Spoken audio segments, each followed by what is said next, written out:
Hi, I'm Dr. Patty Farris, and I'm co-host of Skincare Confidential. Hi, I'm Dr. Ted Lain. I am Patty's other host of Skincare Confidential. This is a podcast supporting the Science of Skincare Summit, an educational event that occurs in Austin. In fact, we just had our 2024 event, which is what we're going to talk about today. But 2025 is already scheduled for September. That's what 2024 was.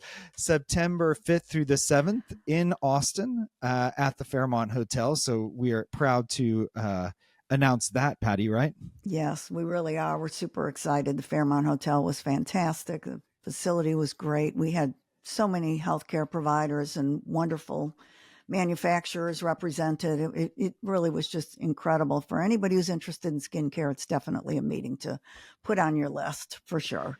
So we're going to talk about some cool stuff that we had at this year's summit. And I think we have to start, Ted, with Friday morning, kind of a session that came to us a little bit late in the game, but turned out to be a huge win. And that was our Dermfluencer session. Yeah, we had some really great social media influencers who are also amazing dermatologists. So we had Dustin Portella, who was one of the main moderators of the session. And I guess we should back up and just say, look, the goal of this educational session was to teach people who are interested in becoming social media influencers, putting out the correct kind of information so that people can trust them and understand more about skincare. These were estheticians, mid-levels, dermatologists who came to learn from the very best.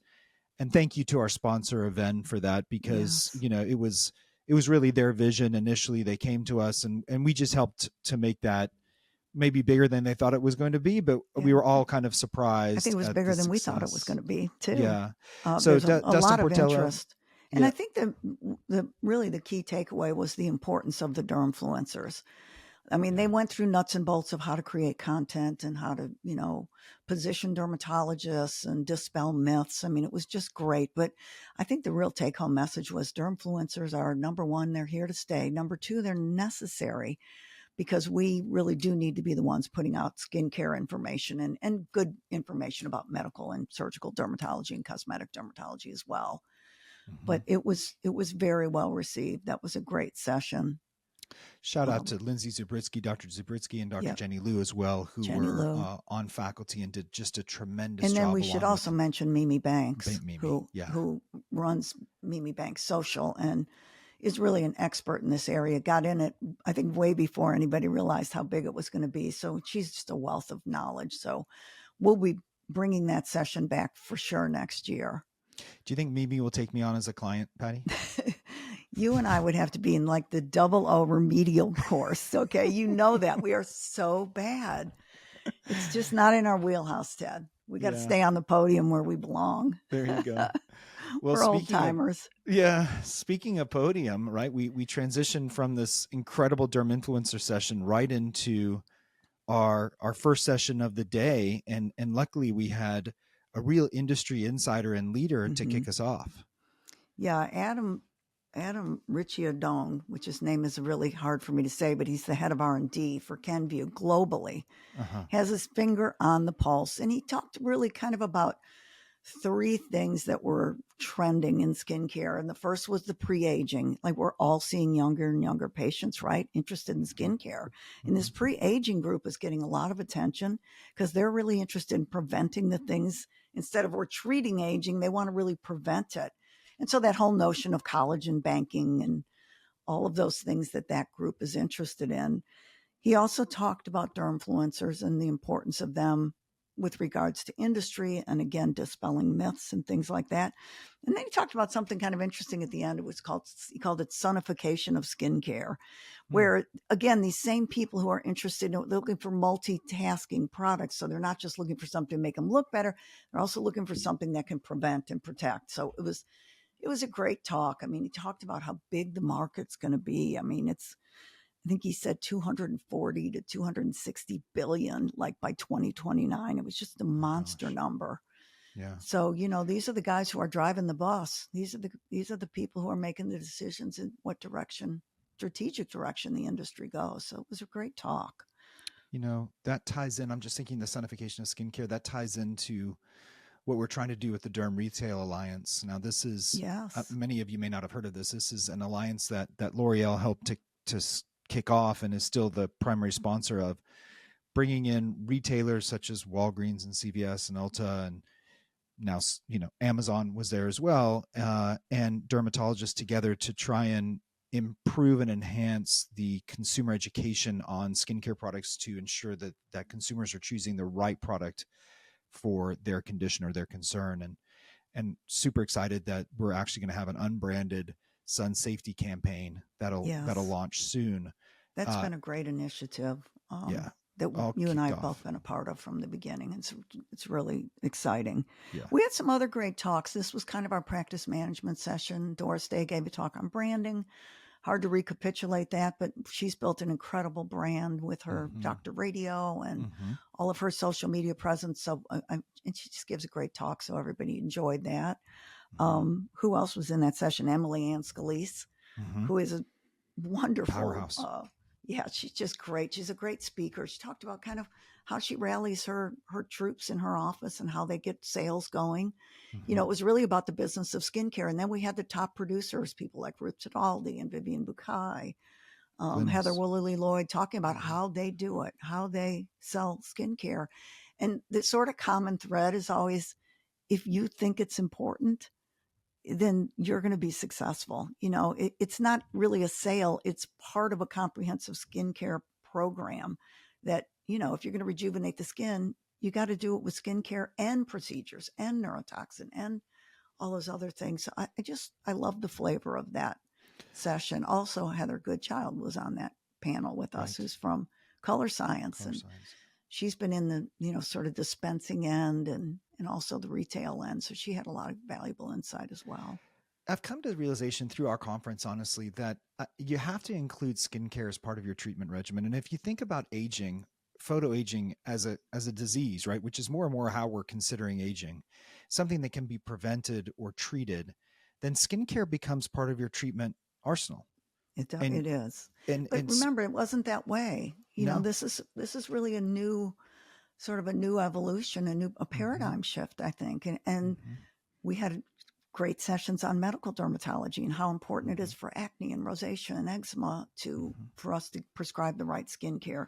This is really all trending and I think becoming very interesting as practitioners start to realize the value of it as well. Yeah, and that kind of speaks to some of the longevity talks that we had. Again, Dr. Day gave a talk for us on Sunday where she really Mm-hmm. incorporated nutraceuticals for anti-aging purposes, and she gave very precise examples of what she recommends for her patients Yeah. to enhance their health span, to elongate their health span, which will hopefully, the skin span will reflect the health span as well. So I think that that's something that we'll probably embellish on for 2025, is this idea of longevity and how it is reflected in skincare as well as whole body care. Agree. Maybe give a little recap on the regenerative session because that was Yeah. also so interesting. We had 5 or 6 scientists come up, and each one gave a 15-minute lecture in our regenerative session where we started to really focus on the hallmarks of aging, which of course is that seminal 2013 paper that was updated in 2021, I believe, that talks about those aspects of aging that can be targeted by therapeutics, and show that when you reverse them, they do help reverse. When you apply the therapeutic, it helps reverse the aging process. And now we're starting to think about those in terms of skincare, right? And I guess the most common thing that people will have heard of is exosomes, and how exosomes are targeting the hallmarks of aging, although depending on the source of the exosome, and depending on which hallmark you're talking about, the jury is still out. But there are others that I think we need to highlight more, such as sirtuins. You and I just spoke about sirtuins and how they affect the hallmarks of aging, and rapamycin, or those that target mTOR, will be others. Mm-hmm.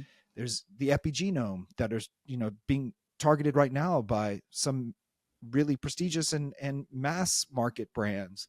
So I Absolutely. think the regenerative idea in dermatology is going to continue to gain steam, both in the skincare space as well as in the medical space. And it's something that we really need to pay attention to and understand and start incorporating for our patients, because this is what they want.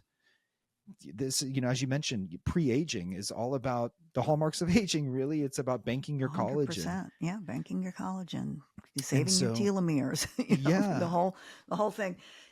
Sort of in the same vein of the role of skincare in treating aging skin, Sewon Kang from, Mm-hmm. why am I blanking? Where he's the Johns chair? Hopkins. Yeah. Yeah, Hopkins. That's right. Yeah.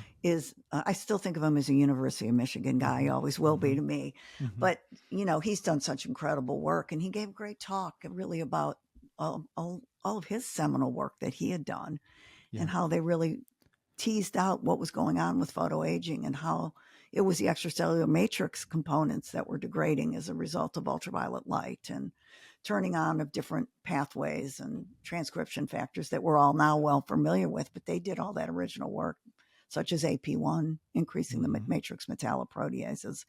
And then he talked again about, using topicals and his role in treating his work in treating retinoids, treating skin with retinoids. It was just a really fascinating talk.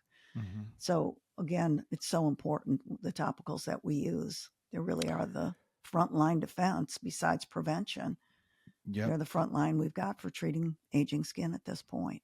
Absolutely. And I think that we finally overcame the hurdle of people thinking about regenerative dermatology also as just kind of preventing aging versus what we are able to treat. And indeed, when you do apply regenerative techniques in skincare products, you're able to see some remediation of the photo aging as well as Absolutely. prevention of the aging as well. So it's not like you are just focused on prevention with regenerative techniques. You're actually reversing what has already happened. And I think we showed Absolutely. that quite nicely from all these different companies.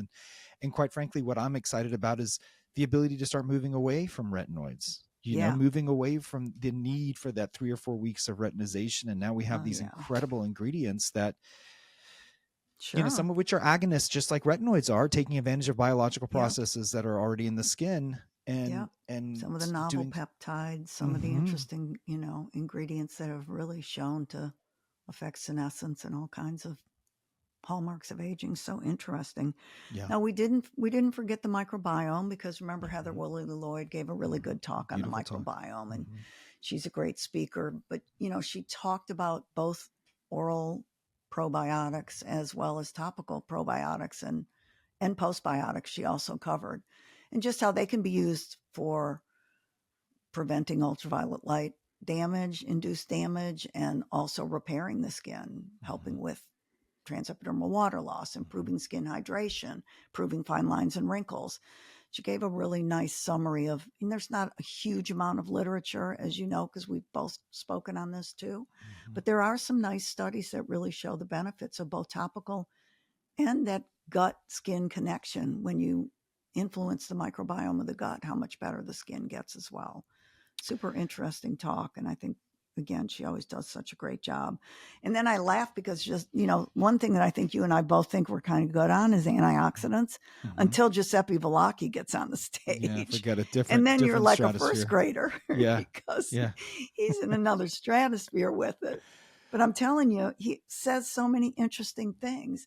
He talked about the good guy, bad guy, ROS. Right. They're not all bad.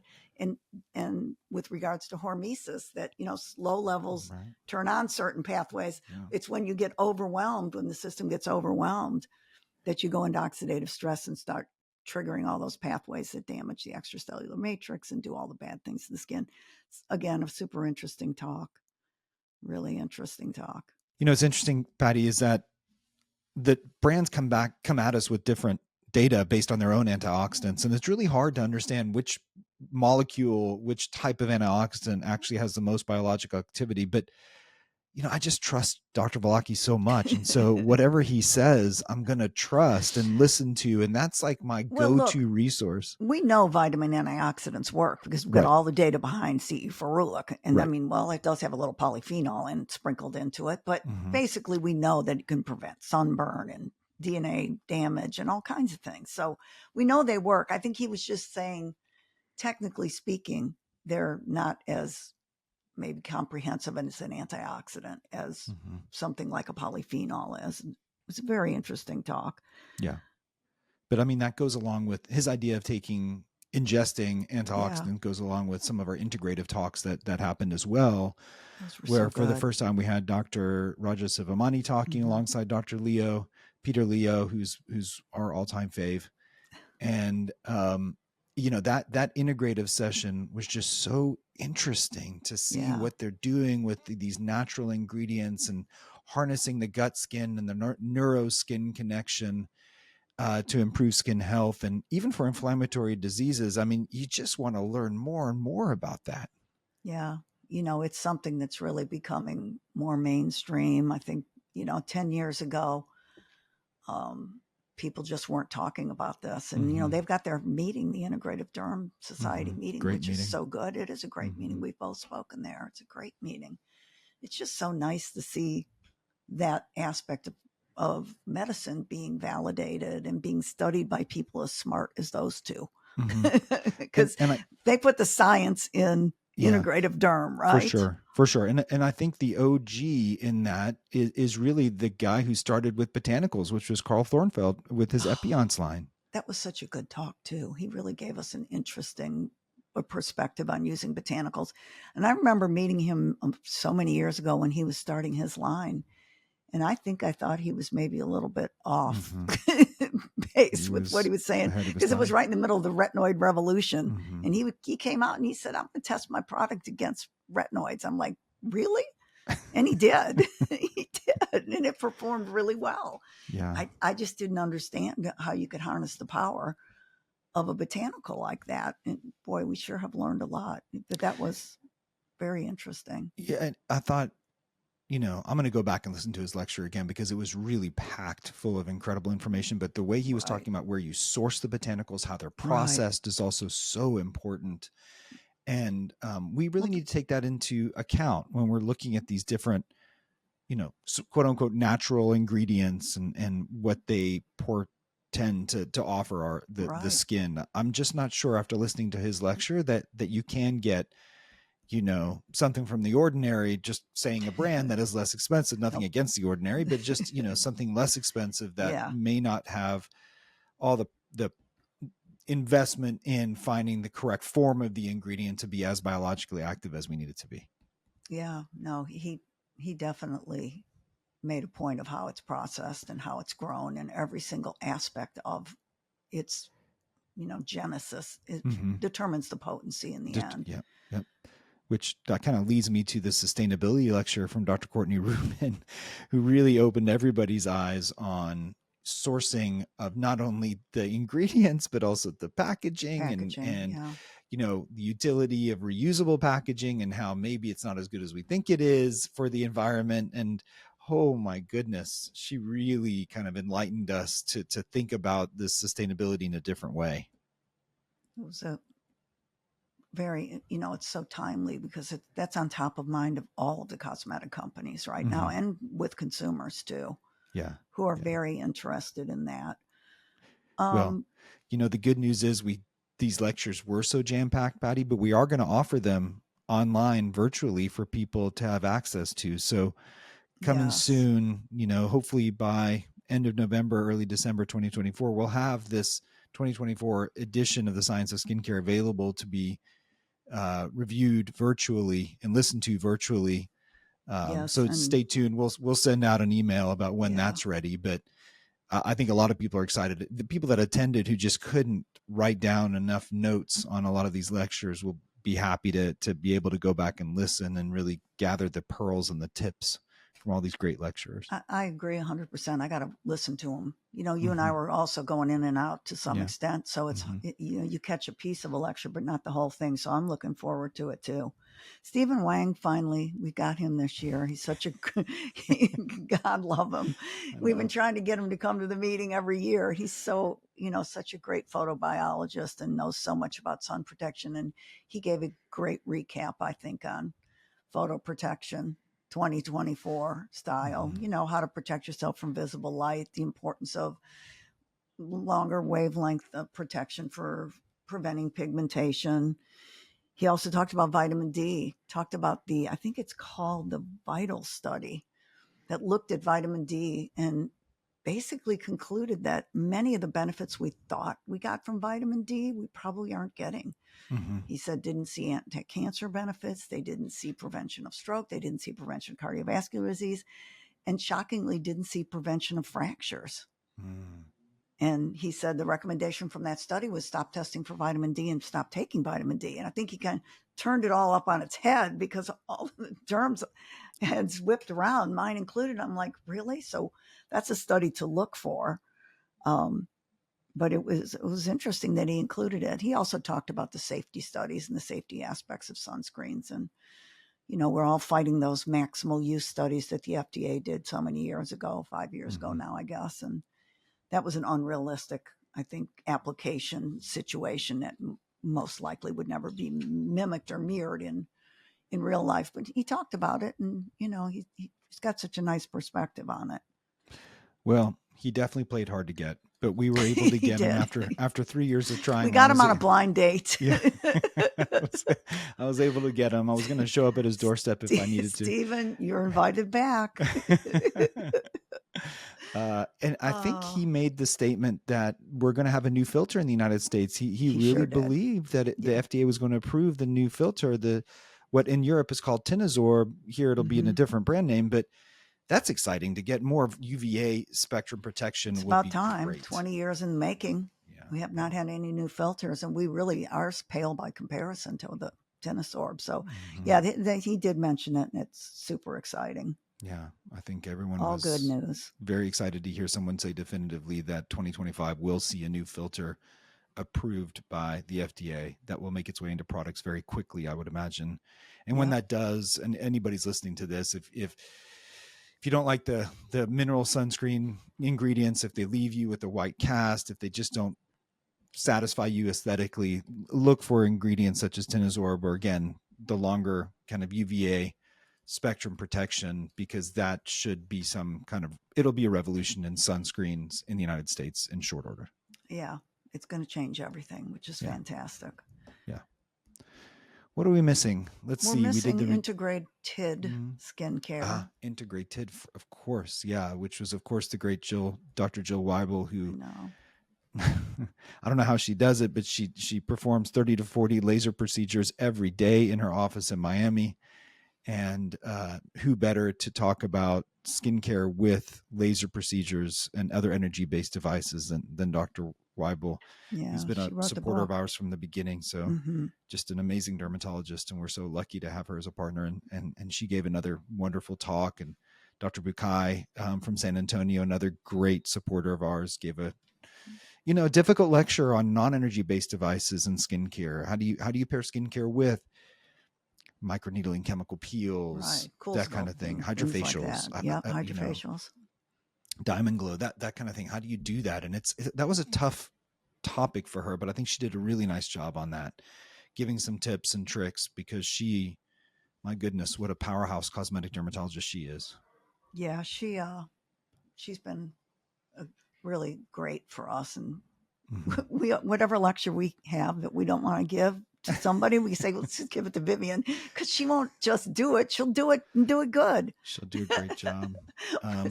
Sorry, Viv. Yeah. And then we got Dr. Glynis Ablon from LA, who came and gave a great talk on, when you have your injectable patient, what kind of skincare do you pair with injectables? Because there is data out there to show certain skincare will extend the life and improve the outcome of injectables. And so I really loved her talk. I thought she again did such a great job. And, she could talk about, Dr. Ablon could talk about anything. Most anything.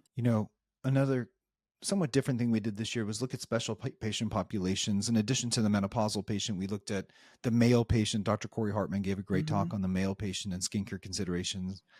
Sensitive skin patient with Dr. Zoe Dralos, just an absolute icon in skincare. Yeah, she gave a great talk. Another great talk.